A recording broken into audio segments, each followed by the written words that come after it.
Back for another Roar Before the 24 update, and as you can see, back in the hotel studio, so sorry about that. Not quite as good as what it would be up at the racetrack, but I had to get back here to get some things taken care of before we got wrapped up for the day, covering the Roar Before the 24. Again, working this weekend with Sports Car 365, and again into next week as well, and a whole lot to talk about, a lot to cover, because it was a busy day on track with the first ever qualifying race for the IMSA WeatherTech Sports Car Championship, at least as far as I'm aware. And Bill Auberlen, who's the winningest driver in IMSA history, he was not aware of any previous ones either. Actually said post-race it was kind of fun to win something new. He had never won a qualifying race before, but he can check that box after a strong effort today with Robbie Foley for the Turner Motorsports team. More on that in just a moment. Big thanks to all of you, by the way, who have interacted on social media here over the last few days and sent in some interesting questions as well as comments. Great feedback on the qualifying race today, and we'll talk more about that in a moment. I don't think it'll take too long to dispense with what actually happened on the track. The start to the race was actually somewhat less chaotic than I was anticipating, especially given the mixed conditions that prevailed when the race got started. We were talking about some light rain in places, and I think it was pretty clear that the wet tires were the way to go, but for how long was quickly the question, and especially with the concerns that we've spoken about the last couple of days with the LMP3 field and their times relative to the GTs in particular in good conditions, especially with some of the amateur drivers behind the wheel. There was some cause for concern, but IMSA took that out of the equation actually right away, and to my surprise, I don't know if anybody knew this was coming outside of the competitors themselves. They elected to go with a split class start, so all the prototypes went first, and then somewhat delayed, the GT cars came through, and I think that was smart, although it still doesn't fix this issue for restarts, which is something we'll keep an eye on later in the season. As far as the split start is concerned, an IMSA spokesman told me that for now the plan is to do that at the Rolex 24. Beyond that, it's up in the air how they're going to approach it, but a bit of a change. It's been several years since the early Tudor United Sports Car Championship, I believe, era, since we saw split class starts like this in this series. So a bit of a departure there, but it did ensure we had a clean start to the race. Didn't last all that long. We did have some issues with drivers spinning out in mixed conditions and some extended yellow flags early on, which was a bit of a shame, but it did not take away from Kevin Magnussen's debut in the IMSA Championship. And ultimately, the result was not what Kevin and his Chip Ganassi Racing co-driver Renger van der Zande would have hoped for. Nevertheless, Kevin, I thought, was the star of the opening stint of this race. Started in the second row and just charged to the front. And what got me thinking was, first of all, Kevin, coming from F1, this is his first race in a sports car, doesn't have a lot of laps. To my knowledge, had not tested the car in the wet before, unless it rained at their test in Sebring, but I don't believe that it did. So this is a new wet tire for him, new car in these conditions, and then there's standing starts in Formula One, and much of the junior open wheel ladder in Europe as well. So when is the last time Kevin Magnussen did a rolling start to a race? Well, he looked pretty adept at it, to say the least, and showed why his talent has been so highly thought of over the years. I thought he was tremendous. Unfortunately for him, the team really didn't quite get the strategy right. They rolled the dice on one of the yellows and stayed out when the rest of the field came in. That left them out on wet tires while much of the field was on slicks, and so he was kind of a sitting duck, and they never could get back up on top of their strategy from there. Ultimately, it was the Action Express racing car, the full season car, Pipo Derani and Felipe Nasser driving in the qualifying race that came from the back. They had qualified on pole, I guess. They were the fastest qualifiers, let's put it that way, in qualifying for the qualifying race.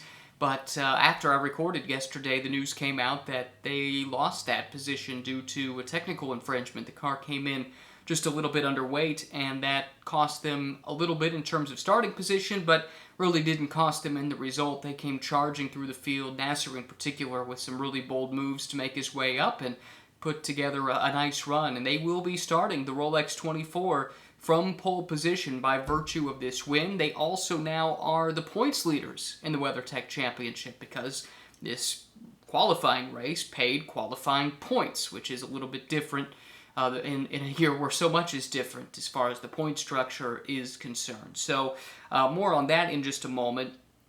Looking outside of that, PR1 Matheson looked really, really strong despite a spin on the pace lap. Ben Keating and Mikkel Jensen teamed up to get the win there.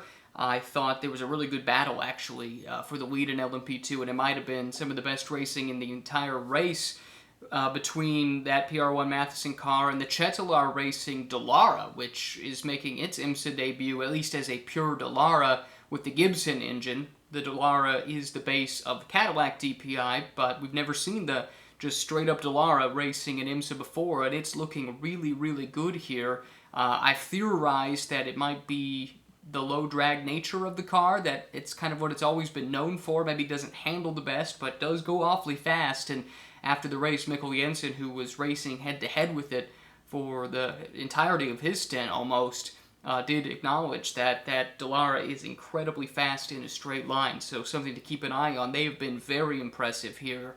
An Italian team, not a ton of experience, if any, on American soil. Now, they are crewed by AF Corsa, who are extremely experienced, but nevertheless, it's some uncharted territory for the team and that chassis and the drivers, so I thought, all things considered, they've had a really great week. They had an issue in the race, a mechanical or electrical issue, and that caused them to drop out early, but I do think they have reason to be quite optimistic. LMP3 didn't see a whole lot, and that's probably for the best. Mueller Motorsports picked up the win. They've been dominant all week, topping most of the practice sessions, qualifying with the best time for the qualifying race, and they also, with the same driver lineup that competed today, won the Prototype Challenge race in an identical chassis.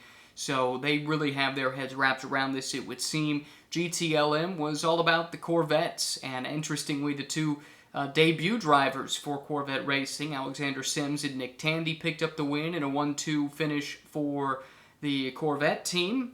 And as mentioned, GT Daytona went the way of Turner Motorsports, with Bill Oberlin and Robbie Foley teaming up for the victory. So that's the way that the race played out. After the race, all the talk was about sandbagging, and that is a Roar tradition, I must say. It's a little bit different, though, with the qualifying race and the points being on the line.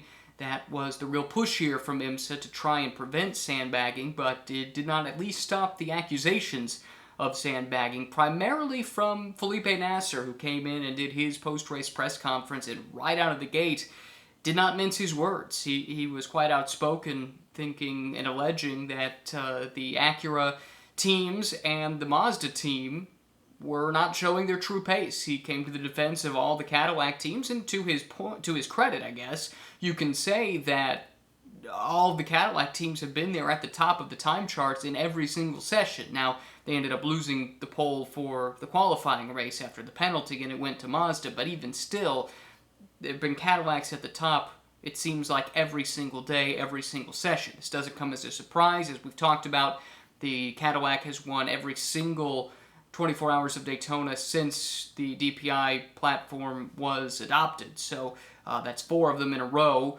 and the Action Express team is very, very accomplished. They know what they're doing. Chip Ganassi Racing needs no introduction, and JDC Miller is coming along and has a bit more factory support than they've had in the past.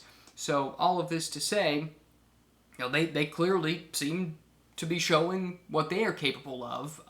Whether or not the accusations hold any water, I'm a bit less sure, primarily because there's only the one Mazda. This is, it's a little surprising not to see that car faster than it has been, considering it's got track record pace as we've seen in years past, but even still, not a lot of data to bounce off of. And then the two Acura teams are new to these cars, Meyer Shank Racing and Wayne Taylor Racing. Meyer Shank was in the GTD class last year, and Wayne Taylor Racing was running the Cadillac, so both are still trying to wrap their heads around the new car, I think, to some degree at this point. So, not really sure what to make of the accusations yet. I'm really curious to see what IMSA elects to do, and I know that a lot of the drivers feel this way, and I think it was telling that several came out and preemptively offered a defense of their manufacturer, saying that they threw everything they had out there. Bill Oberlin did the same thing on behalf of BMW in his press conference, and again, was not mincing any words, saying that he was disappointed that in his eyes at least, the rest of the GTD field didn't show what they were capable of. So it's going to be interesting to see how this plays out. And I think in a lot of respects, the way that I view this qualifying race is going to be from the lens of however IMSA ultimately handles the balance of performance. I'll get to that in a second because I wanted to go through some of the reactions from you folks. I threw it out on Twitter asking for suggestions and your feedback on what you guys thought about the qualifying race, and it was pretty mixed, I must say, ranging from I thought it sucked. That was racing driver Mike Headland, and I have to say I noticed several other drivers liked that comment, so maybe not a surprise there. They're being asked to race a little bit more, putting their car on the line with not that many days, frankly, between today and the race itself. It seems to me that there are quite a few drivers and others in the paddock that might feel that way. Got some responses kind of in the middle, like Rin Photo sent something in saying, looking forward to watching, but who was advocating for this? It's a fair question. And then we got Dean Rufili, who echoed the thoughts of several, who said, more racing is never a bad thing. And I think that gives you an interesting cross-section of the thoughts that are out there. It's interesting that no one really rushed to the defense of this race. I think some of that has to do with the fact that it was not super compelling at all times. There were some good battles, but by and large, we kind of knew what was going to happen. So, with all that said, I think I'm going to reserve my judgment just a little bit until we see what IMSA does with the balance of performance stemming from this, how they react to what we've seen and what data that they receive from this race, and then ultimately how that affects the Rolex 24. Because, just not to mince any words here, the reason this qualifying race is happening is to give the series more data for its balance of performance adjustments. If that gives us a better race, a better Rolex 24, and more manufacturers and teams have a legitimate shot of winning on pace, then I would say it's an unmitigated success. If it doesn't, then we really need to revisit this, because on the grounds of entertainment alone, I don't think that the risk involved in running this race merits the benefits of having more racing content and the entertainment aspect. To be a true success, I think this needs to really directly affect the balance of performance in a positive way. So that's why we need to wait, in my opinion, to see how this ultimately is reflected in the race itself. One of the suggestions that has been thrown out there, and Bill Auberlin actually is one that made this suggestion in his press conference. He said, look, if you incentivize this race with points like you did, you're going to see more buy-in. And he made the point that he felt like the front half to front third of the grid in GTD were showing what they had, but others further back were not. And his suggestion was to make the points a full points allotment like you would pay out for an actual race. That seems a bit much for me. I don't like the idea of paying full race points for qualifying for a single race, but not the others. But I do see his point. Now, the one workaround to this, I suppose, is what do you do about the teams that really aren't here for points? The one-off teams who don't want to risk their equipment, or LMP2 and LMP3 for whom this race is not a points-paying race. This is standalone from their full season. So for that reason, we did not see one of the Riley Motorsports LMP3 entries running. We also did not see the Team TGM Porsche running in GT Daytona. They're a one-off entry, so no reason to risk the car. So paying points alone probably doesn't solve the entire problem anyway, and throwing out a full allotment of them just doesn't sit with me all that well when you're doing it for a single race and not for the full season. So, a whole lot to digest, of course. It's unprecedented, so there's a lot of questions about how well this worked, and I don't think we'll have the full answer for another week or so at this point. Recording this at 6 o'clock on Sunday evening, or 6:48 on Sunday evening. By this time next week, I suspect we will have a pretty good idea of whether or not this affected things.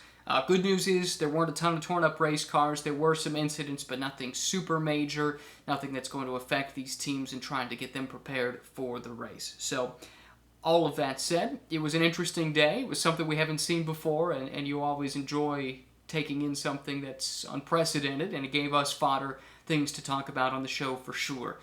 My plan for the moment is to take a few days off from the videos, maybe pick them back up again as we get closer to the Rolex 24 next week, but keep the interactions coming on Twitter and on Instagram at Ryan Marine. And also, feel free to leave comments in the comment section. Let me know what you like, things to do more of or less of, something we can do better. Or if you don't like it at all, tell us that too. And then we'll save us all the time and quit doing more of these. But hopefully you did enjoy, and we look forward to talking to you a little bit more as we get closer to the Rolex 24 next week.